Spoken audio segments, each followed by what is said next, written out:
सम्मेलनबाट प्राप्त गर्नुभएको छ त्यो कार्यभारलाई अत्यन्त सफलतापूर्वक सम्पादन गर्नुहुनेछ र धेरै धेरै सफलताहरू प्राप्त गर्नुहुनेछ भन्ने म हार्दिक शुभकामना पनि व्यक्त गर्न चाहन्छु। वास्तवमा हाम्रो देशबाट विभिन्न कालखण्डमा विभिन्न सङ्ख्यामा नेपालीहरू प्रवासमा जाने, विदेशमा जाने, रहने, बस्ने, विभिन्न ढङ्गले विभिन्न क्रियाकलापमा संलग्न हुने क्रम धेरै लामो कालखण्डदेखि सुरु भएको छ। साँच्चै भन्ने हो भने त्यो सुगौली सन्धि जति बेला भएर हाम्रो देश चिरियो, त्यो चिरिया नै आधा सङ्ख्या जो भाग अर्कोतिर पर्यो, त्यहाँ नै नेपालीहरूको एउटा सङ्ख्या बाहिर पर्न गयो। त्यस बेलादेखि नै वास्तवमा चाहिँ विदेशमा नेपालीहरूको सङ्ख्या रहन गयो। तर पछिल्लो कालसम्म, राणाकालसम्म धेरै मान्छेहरू बाहिर गएका थिएनन्। त्यसपछि पनि खास गरिकन 46 सालको परिवर्तनसम्म पनि ठुलो सङ्ख्यामा नेपालीहरू बाहिर जाने स्थिति थिएन। थोरै सङ्ख्यामा चाहिँ जान थालेका थिए 7 सालको परिवर्तनपछि। तर 46 सालको परिवर्तनपछि अथवा 1990 को परिवर्तनपछि ठुलो सङ्ख्यामा नेपालीहरू बाहिर जाने क्रम सुरु भयो र अहिले त हामी करिब ग्लोबलाइज नै भयौँ। हामी Asia, Africa, Latin America, Europe सबै क्षेत्रमा छौँ। म दक्षिण अफ्रिकामा पुगेँ, नेपालीहरूको राम्रै कम्युनिटी रहेछ। म ग्वाटेमालामा पुगेँ, त्यहाँ पनि नेपालीहरूको कम्युनिटी रहेछ। ल्याटिन अमेरिकामा पनि। त त्यो ढङ्गले चाहिँ नेपालीहरू अहिले सम्भवतः नपुगेका देशहरू कुन हुन् भनेर चाहिँ औँलामा गर्नुपर्छ होला। आम रूपमा नेपालीहरू पुगेको अवस्था छ। त्यसो हुनाले यसरी हामी छरिन पुगेका छौँ। सामान्यतः ग्लोबलाइज भएको वर्ल्डमा यस्तो हुनु एकातिरबाट हेर्दा अनौठो होइन। तर अर्कोतर्फबाट नेपालबाट नेपालीहरू किन बाहिर गइरहेका छौँ त? यो प्रश्नलाई हेऱ्यो भने चाहिँ त्यस्तो राम्रो लजिक हामी दिन सक्दैनौँ। किनभने हाम्रो देशमा विभिन्न कारणले गरिबी सिर्जना भयो र विभिन्न खालको समस्याहरू सिर्जना भए। त्यो कारणले गर्दा अपर्च्युनिटी खोज्नको निम्ति पनि हामीहरू बाहिर जान बाध्य भएका छौँ।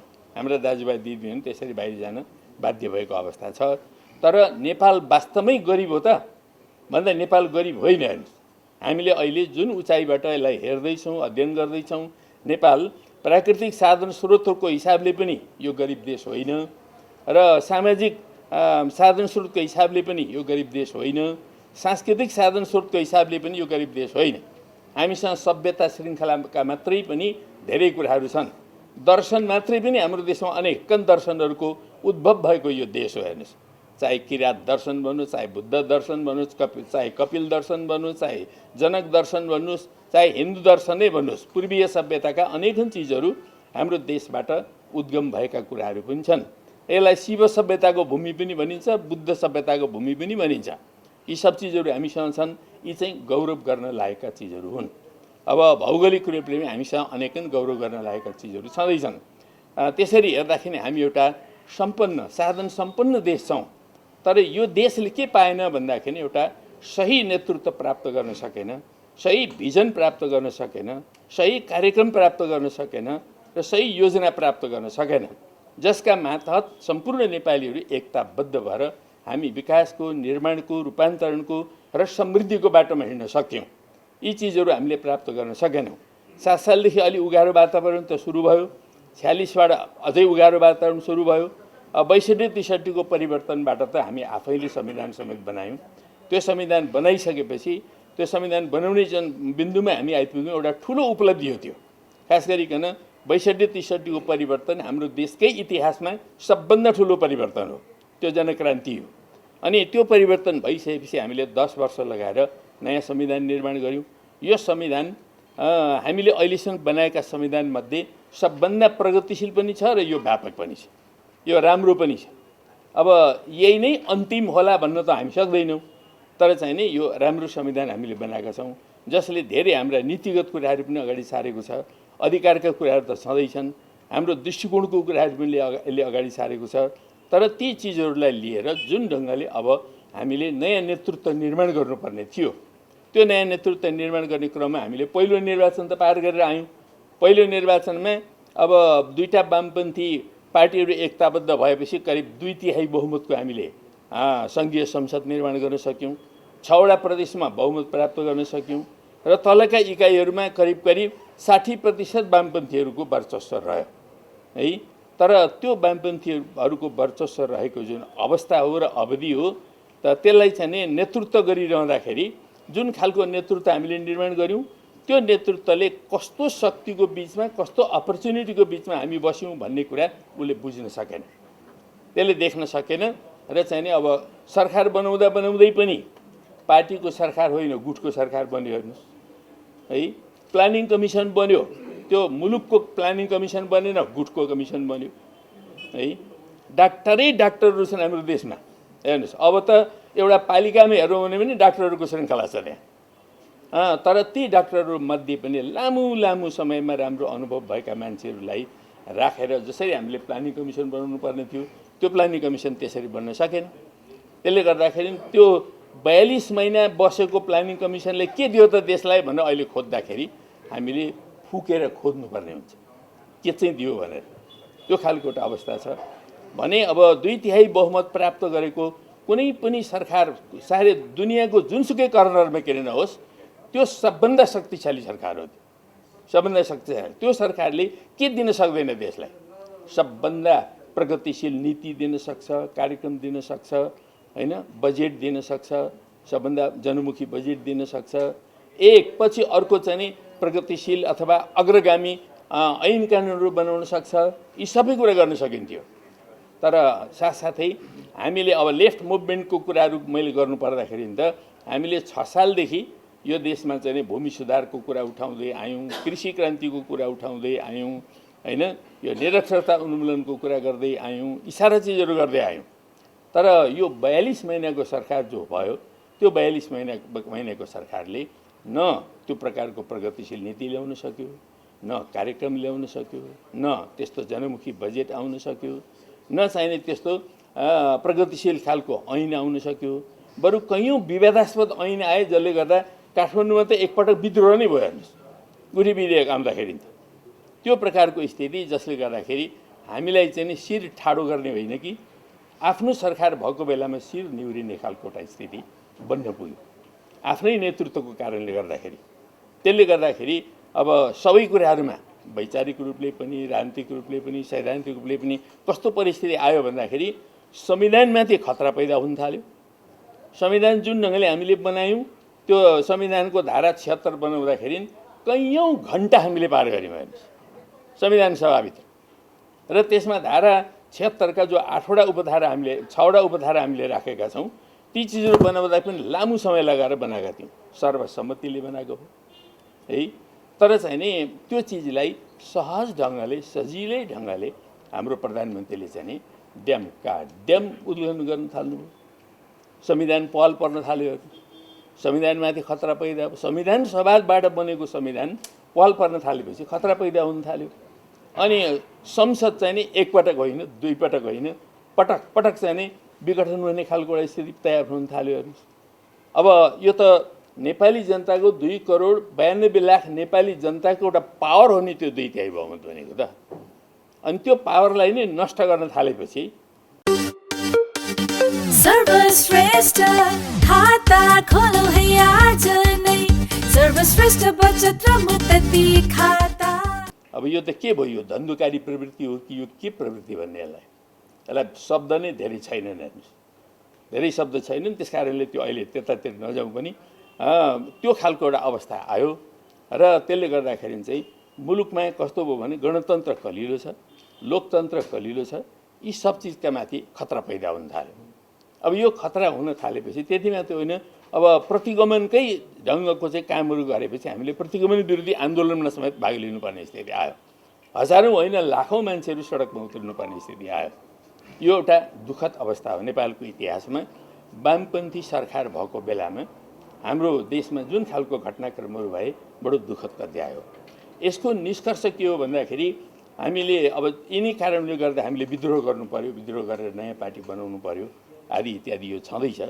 तर चाहिँ नि के हुँदो रहेछ भन्दा कुनै पनि पार्टीले होस् सङ्गठनले होस् त्यो आफूलाई सञ्चालन गरिरहँदाखेरि उसले सही एउटा चाहिँ नि मार्गदर्शन गर्न सक्छ कि सक्दैन, सही कार्यदिशा लिन सक्छ कि सक्दैन, सही नीति र कार्यक्रम लिएर अगाडि बढ्न सक्छ कि सक्दैन, यो नै निर्णायक कुरा हुँदो रहेछ।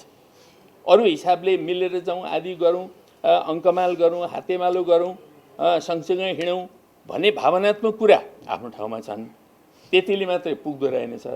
तर हामीले सही मार्गदर्शन गर्न सकेनौँ भने परिस्थिति चाहिँ जटिल बन्न सक्दो रहेछ। तपाईँहरू आफैले अहिले एनआरएनको यो 10औं विश्व सम्मेलनको क्रममा जस्तो खालको एउटा पृष्ठभूमि भोगेर आउनु हो, यो पृष्ठभूमिले पनि हामीलाई सिकाउने शिक्षा सायद उस्तै उस्तै छ। हाम्रो देशको कम्युनिस्ट आन्दोलन र एनआरएनको यो पछिल्लो अवधिबाट चाहिँ नि सिक्नुपर्ने कुराहरू, शिक्षाहरू उस्तै उस्तै खालका छन्। त्यसो हुनाले जहिलेसुकै पनि त्यो सङ्गठनलाई एकताबद्ध बनाएर लानको लागि हामीसँग सही नीति हुनुपर्छ, सही विचार हुनुपर्छ, सही सिद्धान्त हुनुपर्छ, सही भिजन हुनुपर्छ। अब यो राष्ट्रलाई कसरी अग्रगति प्रगतितर्फ लाने र समृद्धितर्फ लाने, जस्तो हाम्रो पार्टीको 9 महाधिवेशनले एउटा नारा अगाडि सार्यो हेर्नुहोस्, सुखी नेपाली समृद्ध नेपाल। त्यति बेला मै अध्यक्ष थिएँ पार्टीको, हामीले यो नारा अगाडि सार्यौँ है। त्यो नारा को तात्पर्य जे हो, त्यो तात्पर्यको आधारमा यो अगाडि बढ्न सकेको भए वास्तवमा चाहिँ नि अहिले नेपाल चाहिँ नि एकदम अग्रगतितर्फ गइरहेको अवस्था हुन्थ्यो। तर अहिले एक खालको अन्यलको अवस्था छ। अब निर्वाचनबाट के हुन्छ भन्ने खालको अवस्था छ। अब यहाँ गठबन्धन बन्ने खालको स्थिति छ। हामी 5 दलीय गठबन्धनमा छौँ, अब अर्को पनि गठबन्धन, अब 4 दलीय गठबन्धन बन्छ कि हैन, त्यो खालको एउटा अवस्था छ। र दुईटा गठबन्धनको बिचमा चाहिँ नि नेपाली जनमत चाहिँ विभाजित हुने स्थिति छ।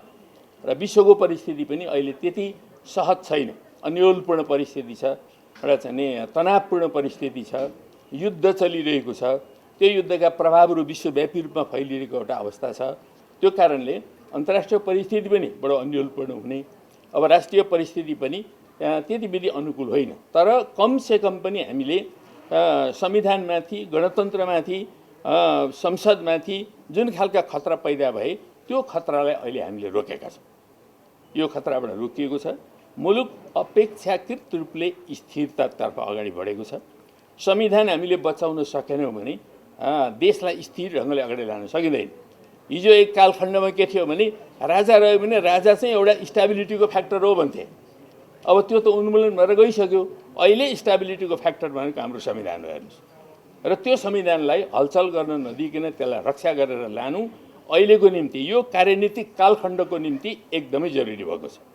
त्यो कारणले संविधानको रक्षाका लागि, लोकतन्त्रको रक्षाको लागि र गणतन्त्रको रक्षाको लागि हामीले यो 5 दलीय गठबन्धन बनाउनु पर्ने एउटा बाध्यात्मक स्थिति खडा भयो। हामीले बनाएका छौँ। अब पनि यसलाई दृढतापूर्वक एकताबद्ध गरेर जाने कुराहरूमा हामी सबैले निर्णय पनि गरिसकेका छौँ। अगाडिपट्टि चुनाव छ, अब स्थानीय निकायको निर्वाचनको घोषणा भइसकेको छ र हामी चाँडै नै यो चैत महिना सक्दैछौँ, नयाँ वर्षमा प्रवेश पनि गर्दैछौँ।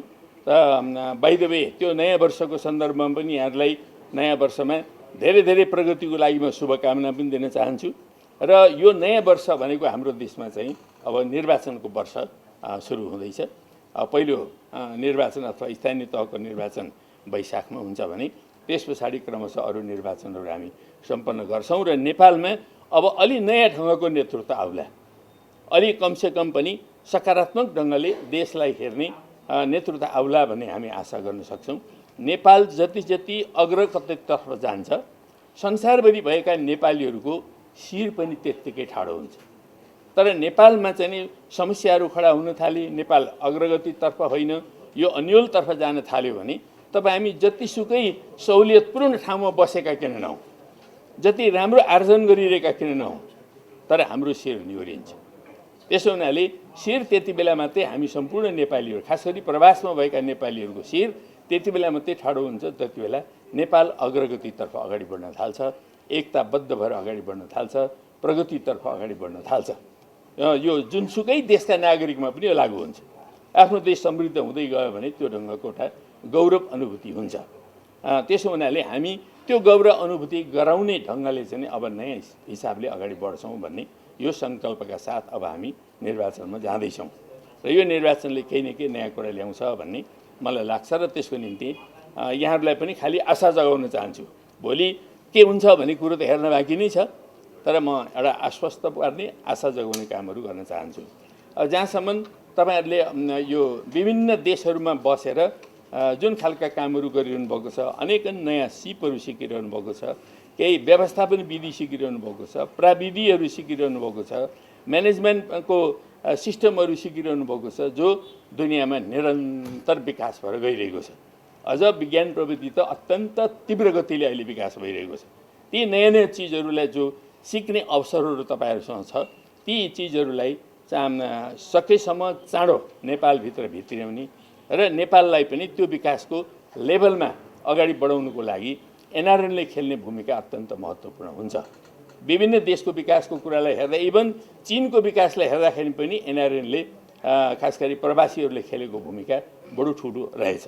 अनेकन देशहरूमा हामी त्यो कुराहरू पनि देखिरहेका छौँ र हाम्रो देशमा पनि त्यसका व्यापक सम्भावनाहरू छन्। यो सम्भावनाहरूलाई तपाईँहरू आफैले पनि जसरी अनुभूत गरेर एकपछि अर्को सम्मेलनहरूमा घोषणापत्रहरू निकाल्ने गर्नुभएको छ, प्रतिबद्धताहरू व्यक्त गर्ने कामहरू गर्नुभएको छ, ती कुराहरूको लागि यहाँहरूलाई म धेरै धेरै धन्यवाद दिन चाहन्छु।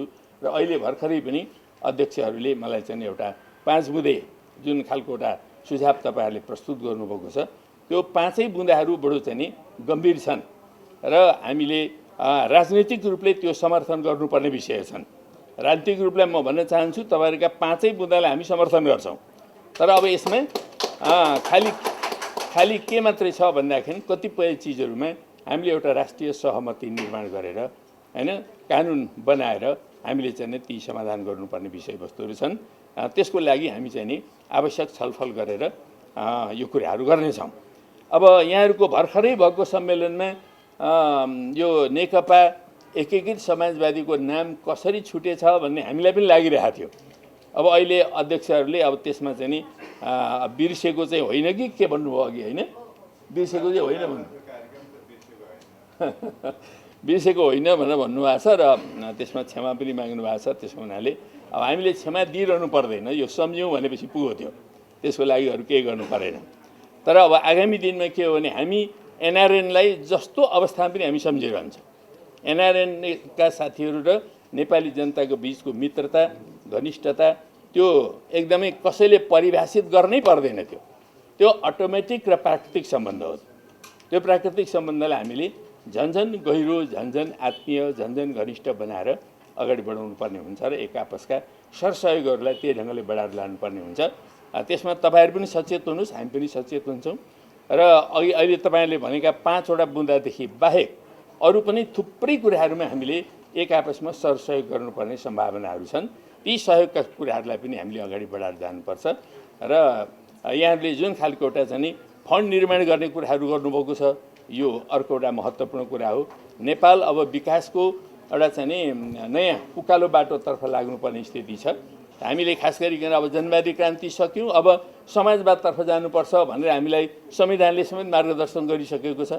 त्यसकारण नेपाली समाजलाई समाजवादमा कसरी पुर्याउने, नेपाली मोडलको समाजवाद अब कस्तो हुन्छ, त्यो नेपाली मोडलको समाजवादको परिकल्पना गरिरहँदा यसको अब हाम्रो कृषिलाई कसरी रूपान्तरण गर्ने, उद्योगलाई कसरी रूपान्तरण गर्ने, यी अन्तर्राष्ट्रिय सहयोगहरूलाई कसरी व्यवस्थित गरेर लाने, हाम्रो शिक्षा कस्तो बनाउने, हाम्रो स्वास्थ्य कस्तो बनाउने, होइन हाम्रा सञ्चार व्यवस्थाहरू कस्तो बनाउने आदि इत्यादि र हामीले पूर्वाधारहरू कसरी विकास गर्ने। अन्तर्राष्ट्रिय अब साउथ एसियाको एउटा चाहिँ नि ढोकामा हामी छौँ। एकातिर चीन र मध्य एसिया छ, अर्कोतर्फ साउथ एसिया छ, यसलाई जोड्ने ठाउँमा हामी छौँ। हामीले साँच्चै त्यसलाई जोड्न सक्ने ढङ्गले पूर्वाधारहरू विकास गर्न सक्यौँ भने नेपालको भविष्य उज्जवल छ भन्ने कुरा यसै पनि हामी अनुमान गर्न सक्छौँ। र ती सबै चिजहरूलाई पनि लिएर हामी अगाडि बढ्ने कुराहरू सोच्दैछौँ र त्यसको लागि हाम्रो पार्टी प्रतिबद्ध भएर अगाडि बढ्न चाहिँ पनि रहेको छ। त्यसो हुनाले यी सबै कुराहरूमा हाम्रा एक आपसका सरसहयोगहरू हुँदै जानेछन् भन्ने म विश्वास व्यक्त गर्न चाहन्छु।